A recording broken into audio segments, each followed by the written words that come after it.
It's moving.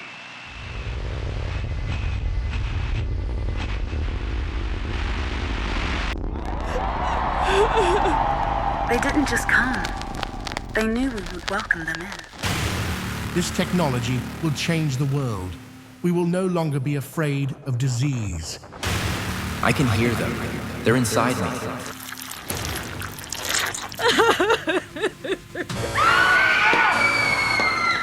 They don't heal us. They turn us. They're watching. We will no longer be divided.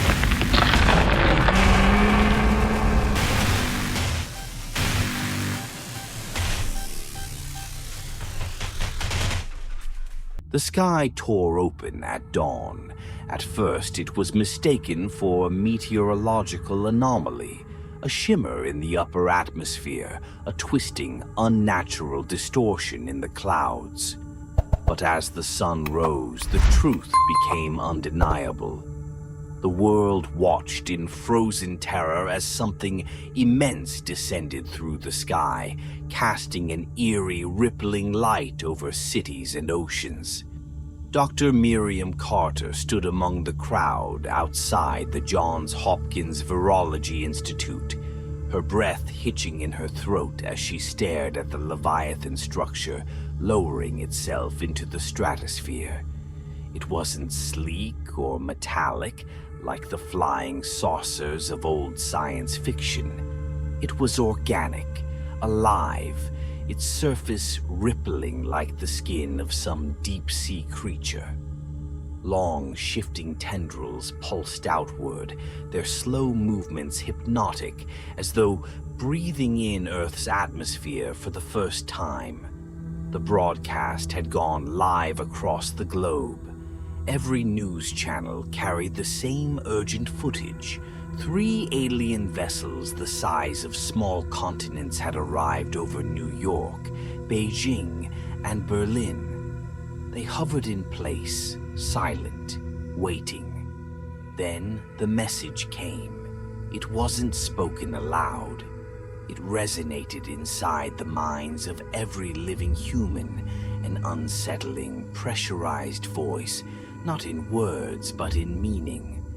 We come with peace. We come with knowledge. We bring the gift of life. The world held its breath. A diplomatic meeting was arranged within hours.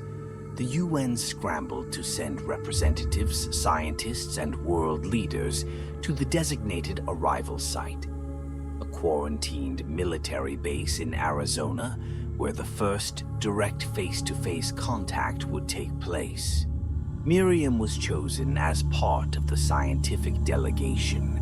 As a leading virologist specializing in emergent pathogens, her role was clear: to study any biological properties these beings possessed, ensuring they were not an unintended threat to humanity.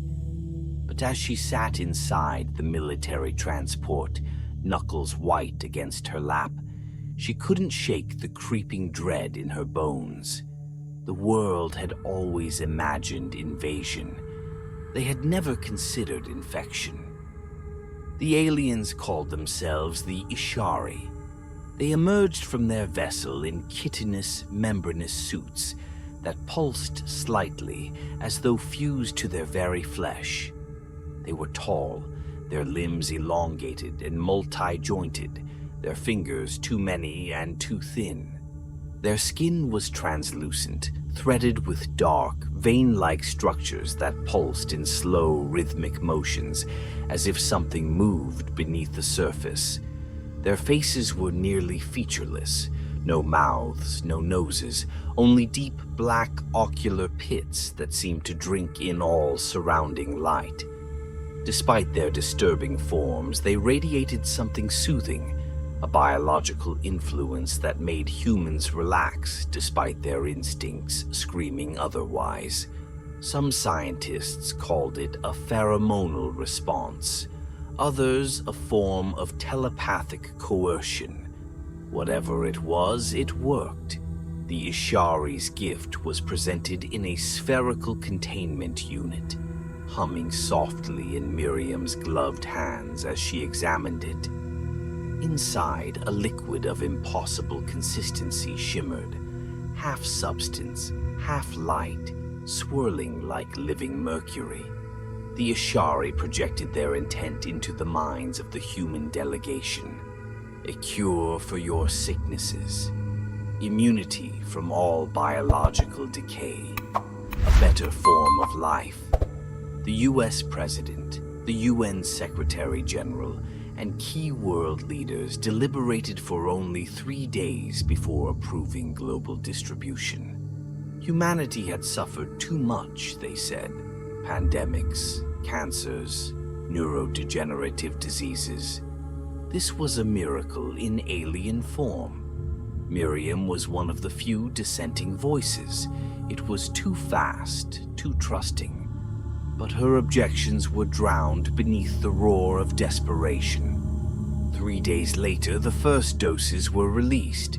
It started as a miracle. The xenofluid, as it was named, spread like wildfire.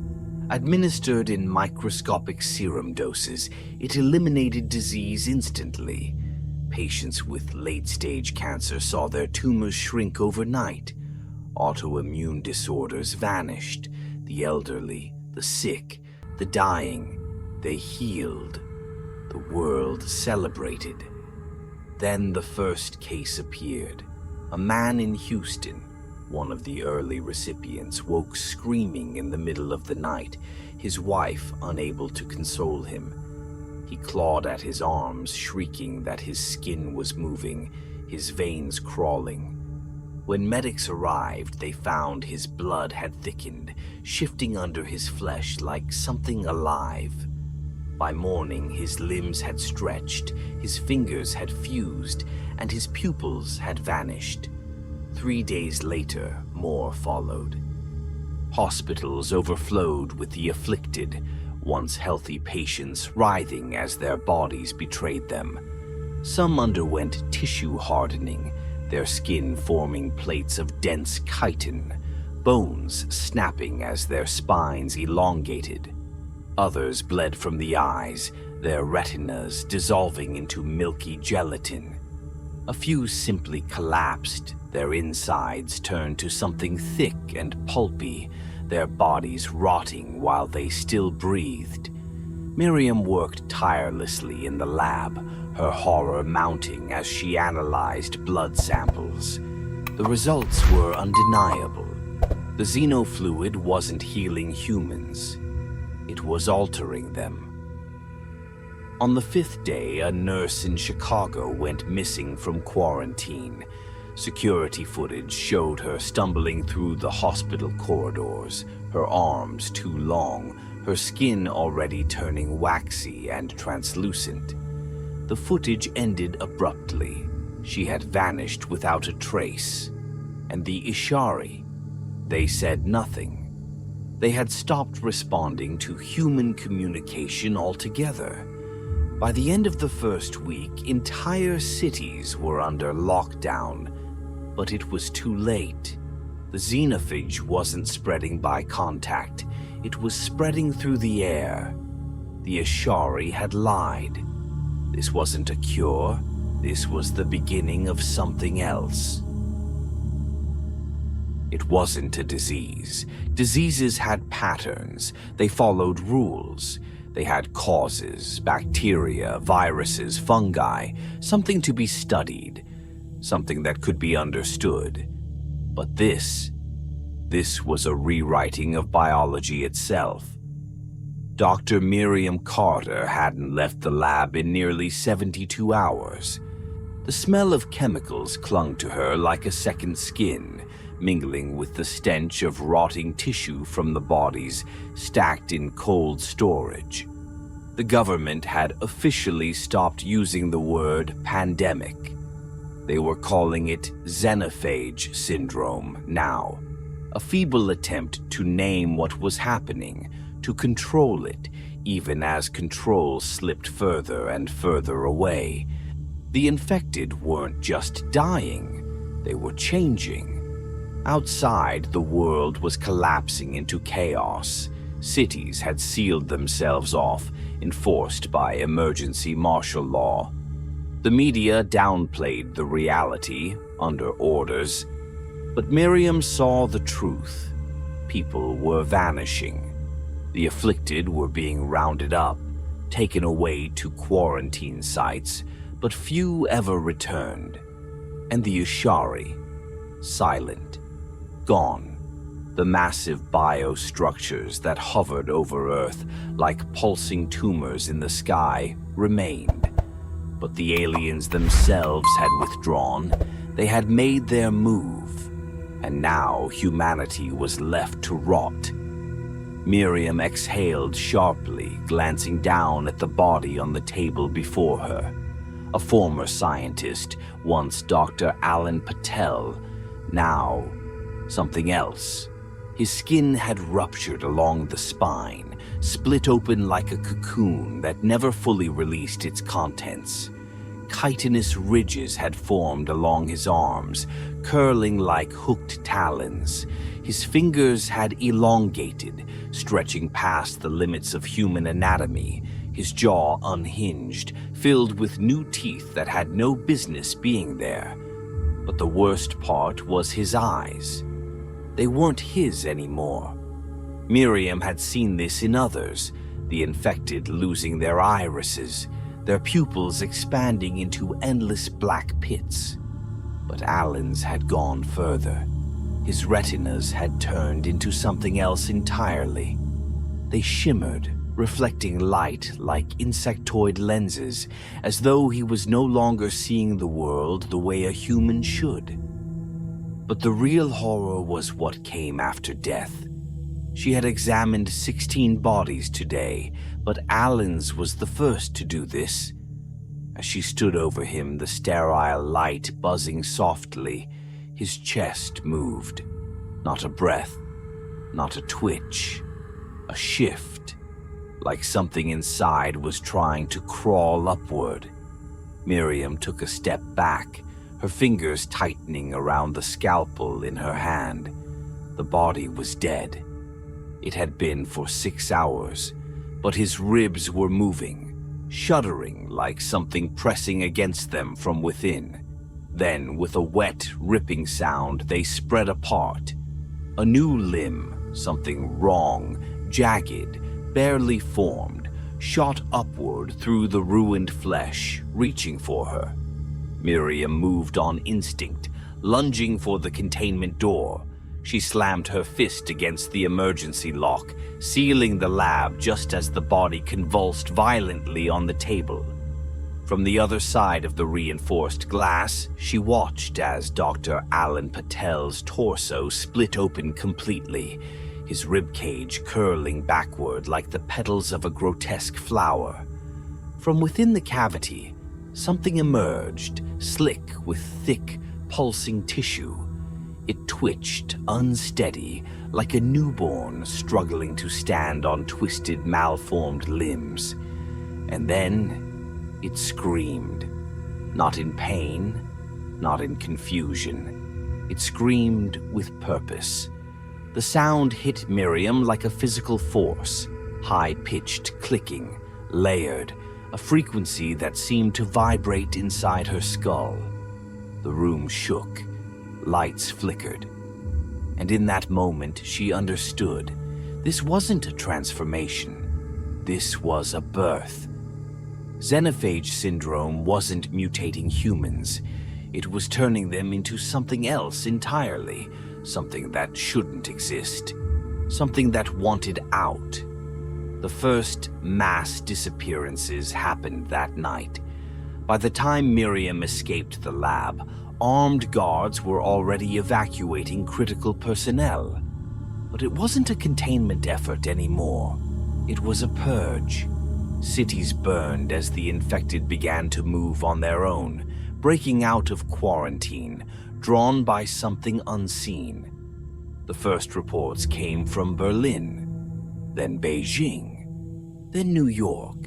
The infected were leaving, and no one knew where they were going or why. The first thing Miriam noticed when she entered the facility was the silence. The black site, as it was known among the few scientists still alive to talk about it, was buried deep beneath the Nevada desert, a last-ditch stronghold of human resistance. The outside world had collapsed into madness, but here, beneath miles of reinforced steel and concrete, a handful of researchers and soldiers still worked to understand what was happening. The truth was, they were failing. Miriam knew it. The others knew it. They weren't finding a cure. They weren't stopping the transformation. All they were doing was documenting the extinction of their own species.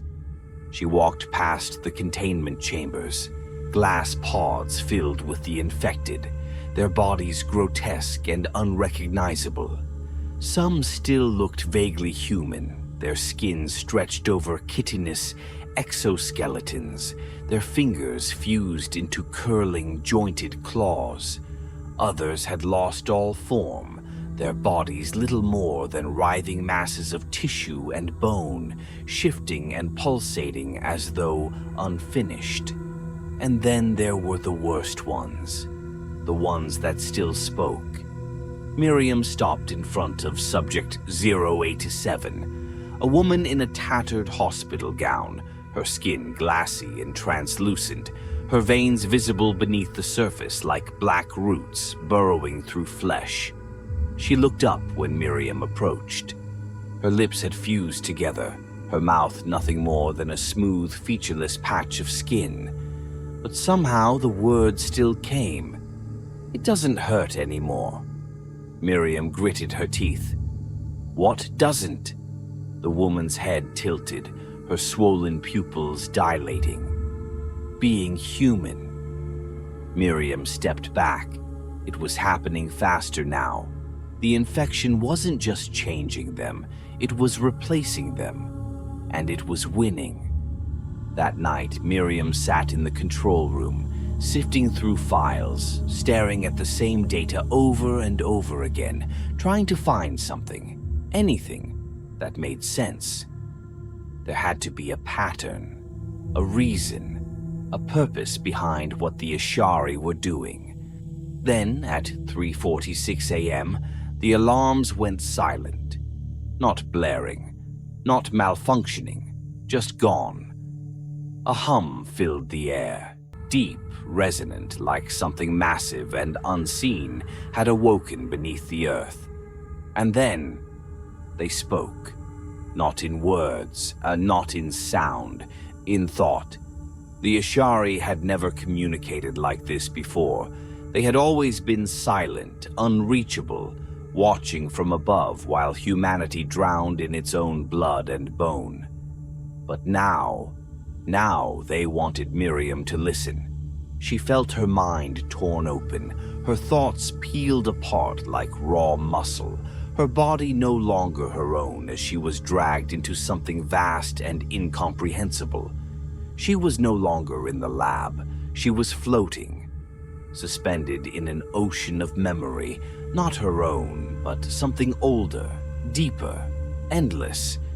A world that wasn't Earth, a sky filled with burning stars, and beneath it, a planet in ruins.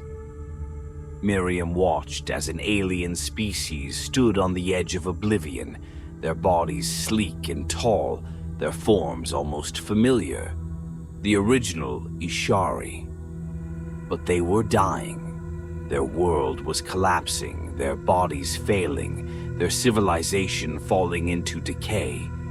And so, they became something else. They discovered the xenophage, the biological metamorphosis that would reshape them, evolve them beyond the limits of their flesh. But it came with a price. They were no longer themselves. The Ashari had not conquered other species. They had assimilated them. They were not a race, they were a process, a living virus spreading from world to world, consuming, transforming, erasing everything they touched. And now, it was Earth's turn. This was never an invasion. It was an inevitability, a cycle that had played out countless times before, across countless dead worlds. The Ashari did not need ships. They did not need armies. They only needed contact. One drop of the xenofluid, one human body. And the process began. Humanity had never stood a chance. The vision snapped away, leaving Miriam gasping, cold sweat dripping down her spine. She was back in the lab, but she was not alone. The glass chambers were empty. Every single infected was gone. The walls pulsed, alive, breathing, as if the black site itself had become infected. And in the doorway, something tall and wrong stood waiting, its mouthless face tilted toward her. And inside her skull, the Ashari spoke once more. "This world is incomplete, but we will try again." The desert was burning. Miriam stood on the edge of the ruined compound, the air thick with the stench of charred flesh and rotting organic matter. The black site was gone, swallowed by the infection, its walls pulsing with alien tissue, its halls now a womb for whatever was gestating inside. The world outside was no better. The sky had turned gray-black, the air tainted with something unseen but felt, a slow, creeping wrongness, as if the very molecules had begun to shift. Cities had fallen silent, not in death, but in something worse. The infected had disappeared, leaving behind only the husks of the places they once lived. Miriam wasn't sure what was more horrifying, the emptiness or the knowledge that something was coming to fill it. And there was only one thing left to do. The biosphere core, the heart of the infection, was housed in the central Ishari structure, a pulsating organic monolith that had rooted itself in the crater where New York City once stood. It was the epicenter, the source. If there was any hope of stopping this, it had to be destroyed. But hope had never felt more fragile. Miriam gripped her rifle tighter, though she knew it was useless. She wasn't sure why she carried it anymore. Habit? Denial? She turned to the remnants of the resistance. 7 people huddled in the shadows, eyes hollow, bodies worn down to ghosts of who they once were. Soldiers, scientists, scavengers, survivors of a world that no longer wanted them. No one spoke. There was nothing left to say. So they moved. The core was alive. Miriam could feel it before she even saw it. A rhythmic pulse deep in her bones, in her teeth, in the very marrow of her being. The monolith towered over them, its surface glistening with translucent flesh, veins bulging and contracting, expelling thick, humid air with every slow, deliberate breath. Something shifted inside it, something waiting. They planted the charges along the perimeter, hands steady despite the terror. It had to be enough. Enough to burn it all down, to sever whatever connection was keeping the Ashari anchored to Earth. Miriam set the final detonator. 15 seconds. Then the monolith opened its eyes. Not one, not 2. Thousands. Dark, empty pits staring directly into them, into her, seeing past her flesh, past her thoughts, peeling away every layer of her existence. And then it screamed. The ground fractured, splitting open into jagged, gaping wounds, and the infected emerged. Not as people anymore, but as twisted, crawling things, their bodies hollowed out and filled with something else. The resistance fired. Bullets tore through mutated flesh, but the things kept coming, their bodies knitting back together as they fell, their bones realigning, reforming, adapting. And then one of them spoke. Not with words, not with sound, with thought. "Why do you resist?" It was Alan Patel, or what was left of him.